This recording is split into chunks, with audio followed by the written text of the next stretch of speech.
جس نے سینما پہ تو ٹیکس لگایا تھا، فلم پہ بھی ٹیکس لگایا تھا، قرآن کے اوراق کو فری کر دیا تھا۔ قرآن کے اوراق کے، میں کہتا ہوں اس سے بڑی نیکی کوئی نہیں ہے کہ مسلمان ملک ہو، اس میں قرآن کا ورق جو درآمد کیا جاتا ہے اس پہ ٹیکس لگا ہو، اور عمران خان کا ہے یہ مجھے جب پتہ چلا میرے تو رونگٹے کھڑے ہو گئے۔ اس کا مطلب دل نرم ہے،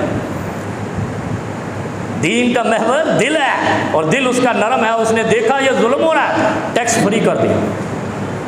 اور یہ آئی فضل الرحمان کی حکومت، یہ تو چھوڑ دیا، ٹیکس بحال کر دیا، مسجدوں پہ ٹیکس بحال کر دیا جہاں قرآن پڑھے ہوتے ہیں۔ یہ دیکھو ادھر بھی قرآن پڑھے، ادھر بھی قرآن پڑھے، مسجدوں پہ پراپرٹی ٹیکس لگا دیا، اور سینما کہا فری ہے، یعنی یہ بھی مولوی ہے آئی کے۔ اسلام کو استعمال کی، اس نے کون سا قانون بنایا اسلام کے لیے؟ لوگ ووٹ دیتے ہیں، شرم بھی نہیں آتی ہے میرے بھائیوں کو جو ووٹ دیتے ہیں۔ ایسے شخص کو کبھی منہ نہیں لگانا جو اسلام کو نقصان پہنچائے۔ جو اسلام کے باہر جو مرضی کرے اس کا معاملہ خدا کا معاملہ ہے، لیکن جو ہمارے بارڈر کے اندر آئے، دائرہ اسلام میں آئے، بغاوت نہیں کرے، اسلام کو نقصان نہ پہنچائے، یہ اصول بناؤ۔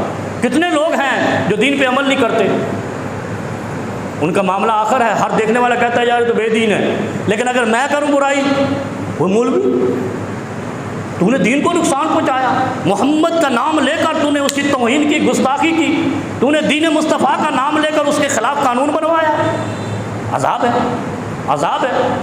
فبشرہ بعذاب علیم، میں کہتا ہوں یہ تنظیم ہی اسلام پر عذاب ہے۔